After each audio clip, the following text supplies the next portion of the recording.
Ma fiancée m'a trompé. J'ai donc fait de même et annulé le mariage.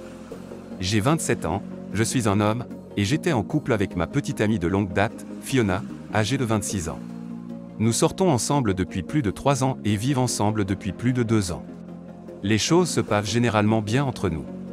Nous travaillons dur, gagnons correctement et faisons la fête intensément. Nous aimons mutuellement notre compagnie et nous sommes heureux et satisfaits de la vie. Cet été, après avoir obtenu une promotion sur mon lieu de travail, je me suis mis à genoux et je l'ai demandé en mariage. Nous prévoyons de nous marier cette nouvelle année. Mais si le destin a autre chose en réserve pour moi, je ne sais pas si je souhaite vraiment ce mariage ou pas. Depuis que le confinement à cause du Covid a commencé, nous travaillons tous les deux à domicile jusqu'à ce qu'il y a 5 mois. Son nouvel employeur lui a demandé de travailler au bureau. Cela ne nous a pas surpris, car tout est revenu à la normale, y compris la culture du travail. Peu après qu'elle a commencé à aller au bureau, j'ai remarqué qu'elle changeait petit à petit.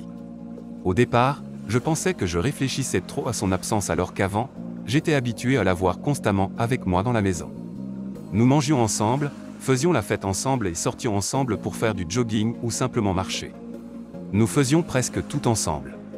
Puis soudainement, elle était absente de chez nous pendant plus de 10 heures par jour. Il était normal que je ressentais son absence, d'autant plus que je travaillais à la maison. Si j'avais été au bureau, la situation aurait été différente. J'ai finalement réussi à accepter la situation, elle devait aller travailler et elle ne faisait rien de mal. Ce n'était pas de sa faute. Je reconnais que j'ai été idiot pendant un certain temps. Mais j'ai finalement admis que je dramatisais et suis revenu à la normale. Alors que je m'efforçais encore de m'habituer à son absence à la maison pendant la moitié de la journée, elle commença à rentrer tard du travail. Le pire, c'est qu'elle ne me prévenait pas qu'elle serait en retard. J'attendais son retour pour dîner. Quand elle rentrait, elle affirmait qu'elle avait tellement faim qu'elle avait mangé un sandwich au café de l'entreprise. Et maintenant, elle était trop rassasiée pour manger. Elle attribuait son retard à son travail prenant. Elle n'a pas menti à ce sujet. Son travail était effectivement prenant. Je la voyais occupée avec ses appels de travail jusqu'à minuit. Son travail était devenu si envahissant qu'elle avait cessé de faire les tâches ménagères, à part faire un peu de nettoyage le samedi. Pendant 10 à 11 heures par jour, elle était au bureau et pendant les heures restantes, elle était encore occupée à travailler. Je ne pouvais rien dire parce qu'il y a un an, j'avais aussi un emploi du temps de travail exigeant et elle m'avait soutenu à ce moment-là. J'ai donc totalement soutenu Fiona, j'ai fait toutes les tâches ménagères et j'ai cuisiné pour nous deux. Fiona et moi avons toujours été très transparents l'un envers l'autre. Nous partagions tout avec les autres, même nos fantasmes les plus fous, que les gens ne partagent généralement pas avec leurs partenaires. Nous ne nous jugions pas. Elle rentrait toujours à la maison avec un nouveau lot d'histoires qui s'était passé sur son lieu de travail, ce qui me manquait beaucoup dans mon environnement de bureau d'avant Covid. Je suis une personne extravertie et j'aime être entouré. Au début, il m'était très difficile de travailler depuis la maison. Mais puis Fiona a emménagé avec moi et je ne me suis jamais senti seul. Maintenant, alors qu'elle était au travail et que je ne l'étais pas, je me sentais mal à l'aise. Pour être honnête, parfois, je me sentais jaloux qu'elle allait au bureau, rencontrait de nouvelles personnes et s'amusait avec elles.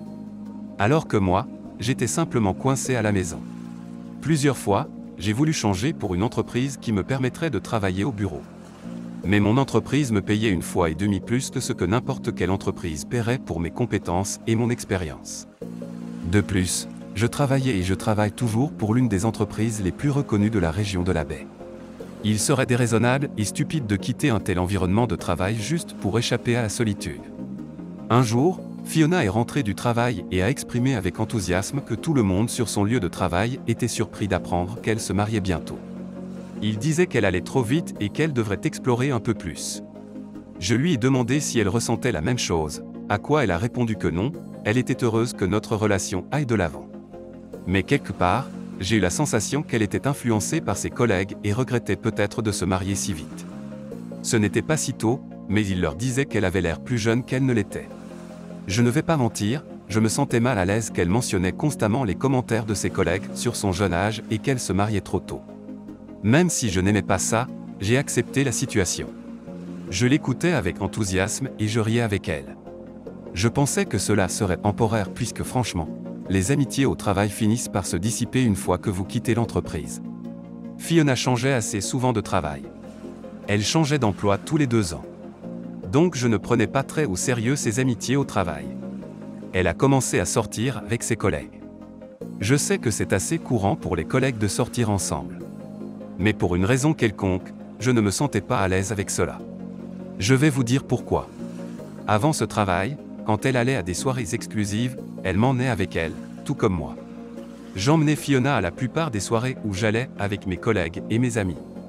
Mais avec ce travail, elle ne m'a jamais invité avec ses nouveaux collègues. Ce qui était étrange avec ses sorties avec ses collègues est qu'elle ne me prévenait jamais à l'avance. J'attendais son retour le vendredi soir. Elle me laissait alors un message pendant le dîner disant qu'elle sortait avec des collègues. La première fois, elle est rentrée avant minuit et quand je lui ai dit qu'elle aurait dû me prévenir, elle a rétorqué que c'était un plan de dernière minute. Elle n'était pas sur la défensive, cependant, et a dit qu'elle en tiendrait compte la prochaine fois. Elle a également révélé que tous les autres collègues avaient changé d'avis au dernier moment et qu'elle avait fini par sortir seule avec l'un de ses collègues masculins. Je n'ai pas réagi. Elle m'a dit qu'elle voulait juste être transparente avec moi et que c'était pour cela qu'elle voulait me faire savoir tout ce qui s'était passé. Je n'en ai pas fait un drame parce qu'elle non plus n'a jamais émis de soupçons quand je sortais avec mes amis. En réalité, nous avions une grande confiance l'un envers l'autre. La seconde fois, elle ne m'a pas prévenu à l'avance. Je suis également sorti avec mes amis, mais j'étais rentré avant minuit. Quand je suis rentré et que je l'ai appelée, elle a dit qu'elle allait rentrer, mais n'est rentrée qu'à 2 heures du matin.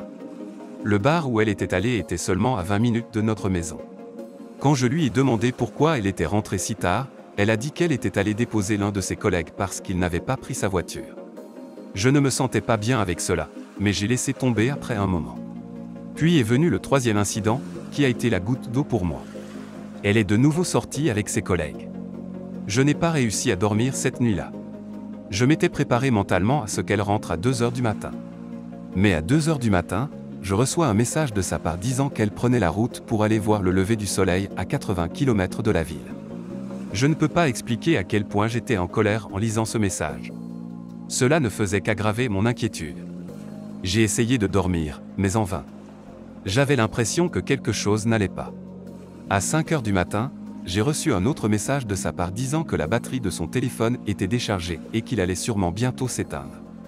Les gens qui vont voir le lever du soleil à cet endroit sont généralement de retour avant 9 ou 10 heures du matin. Au moins, il y a 2 mois, Fiona et moi y sommes allés ensemble avec d'autres amis et nous étions de retour avant 10 heures du matin. Un peu après 10 heures du matin, j'ai reçu un appel d'un numéro inconnu. C'était Fiona. Elle m'a dit que sa voiture avait eu une panne en chemin pour rentrer et qu'elle serait en retard. Elle est finalement rentrée dans l'après-midi. J'en avais tellement assez de ses caprices pendant toute la nuit et tout le matin que je suis allé pêcher le matin parce que je n'arrivais tout simplement pas à dormir. Je me sentais tellement agité. Je suis délibérément rentré tard dans l'après-midi. Je suis rentré à la maison pour la trouver en train de dormir. Quand elle m'a vu, elle m'a demandé de la rejoindre sur le lit. Je n'ai rien dit et je suis sorti de la chambre et je me suis endormi sur le canapé du salon. Quand elle s'est réveillée dans la soirée, elle a agi comme si rien de tout cela ne s'était passé. Quand elle m'a vu en colère, elle a dit que je faisais tout un plat de rien. Elle était juste sortie avec ses collègues et après la fermeture du bar, ils ont décidé d'aller voir le lever du soleil au point de l'aurore et en rentrant, sa voiture est vraiment tombée en panne. Elle m'a montré la facture du centre de service. Je lui ai demandé de quel numéro elle m'avait appelé le matin. Elle a dit qu'elle m'avait appelé depuis le garage. J'avais effectivement rappelé ce numéro dans l'après-midi et c'était bien le téléphone du garage. Tout cela s'est passé il y a presque une semaine et je ne me sens pas bien. Même si elle ne m'a pas menti à propos de la panne de sa voiture ou de ses plans soudains, je ne me sens pas bien. J'ai l'impression qu'elle prépare quelque chose. Même si elle ne me trompe pas encore, elle le fera sûrement à terme. J'en ai un fort pressentiment. J'en ai même parlé avec elle et elle a balayé mes inquiétudes en disant qu'elle ne me tromperait jamais et ne me quitterait jamais. J'en ai parlé à un ami qui nous connaît tous les deux et il a dit que j'étais en train de chercher des problèmes là où il n'y en avait pas. Il se peut que tout cela soit seulement dû au fait qu'elle apprécie la compagnie de son nouveau collègue, mais que tout cela finira par disparaître avec le temps. Même Fiona a dit qu'elle essayait juste de s'entendre bien avec un collègue et que tout cela va bientôt diminuer. Elle m'a donc dit de ne pas m'inquiéter. Mon ami a même dit que je deviens insécure dans la relation et que j'étais trop émotionnellement dépendant de Fiona. Je n'ai jamais été une personne insécure, mais ces incidents me rendent fou. Je suis venu ici dans cet espace pour obtenir un point de vue neutre de la part de personnes extérieures. Désolé si le message est un peu long, mais j'ai ajouté les détails pour que les gens aient une vue d'ensemble de ma situation. S'agit-il de signaux d'alarme ou suis-je simplement jaloux qu'elle profite de sa vie tandis que je suis coincé à la maison à l'attendre? Une chose dont je me suis certainement rendu compte est que j'ai centré ma vie autour d'elle, ce qui est potentiellement une erreur. Je dois reprendre le contrôle de mon bonheur. Si quelqu'un a vécu une situation similaire, j'aimerais bien recevoir des conseils. Merci. Mise à jour 1. Je sais que mon message n'a pas reçu beaucoup d'attention, mais pour ceux qui ont manifesté de l'intérêt et m'ont donné de précieux conseils, voici une mise à jour. Pour ceux qui ne sont pas au courant, cette discussion porte sur mon infidélité de longue date avec ma petite amie et depuis lors, j'ai arrêté de penser à un futur en commun. Nous devions nous marier cette nouvelle année. Comme je l'ai mentionné, je ne me sentais pas très bien à l'idée que Fiona s'amuse en ville la nuit avec ses collègues. Plus je devenais frustré par son nouveau passe-temps, plus elle sortait. Tous les événements dont j'ai parlé dans mon dernier post se sont déroulés en l'espace d'un mois. Vous comprendrez donc à quel point ces sorties nocturnes étaient fréquentes. Le pire, c'est que quand je manifestais mon désaccord, elle me traitait de jaloux. Elle m'a suggéré de chercher un travail où je pourrais être au bureau. Elle a également tenté de me rassurer en me disant qu'elle ne me quitterait jamais et que même si elle était distraite, elle reviendrait vers moi. Je lui ai demandé si elle m'avait déjà trompé. Elle a dit non. J'ai bien précisé que l'infidélité était une ligne rouge pour moi. Elle m'a assuré qu'elle ne m'avait pas trompé, mais elle a aussi suggéré que nous devrions tous les deux profiter de notre vie sans trop réfléchir et que notre relation est à long terme et que rien ne pourra nous séparer. Elle m'a envoyé des signaux contradictoires en disant que ces sorties nocturnes étaient de simples distractions passagères. Récemment, elle est devenue très protectrice avec son téléphone. Nous n'avions pas l'habitude de vérifier les téléphones l'un de l'autre, donc fouiller son téléphone n'était pas quelque chose qui me venait à l'esprit. Je la connaissais, elle était intelligente. Même si elle avait fait quelque chose, elle n'aurait laissé aucune trace sur son téléphone. Néanmoins, un jour pendant qu'elle était sous la douche, j'ai regardé son téléphone. Bien qu'il n'y ait aucune preuve qu'elle me trompait, j'ai tout de même eu l'impression qu'elle avait franchi une limite dans la façon dont elle discutait avec ses collègues masculins.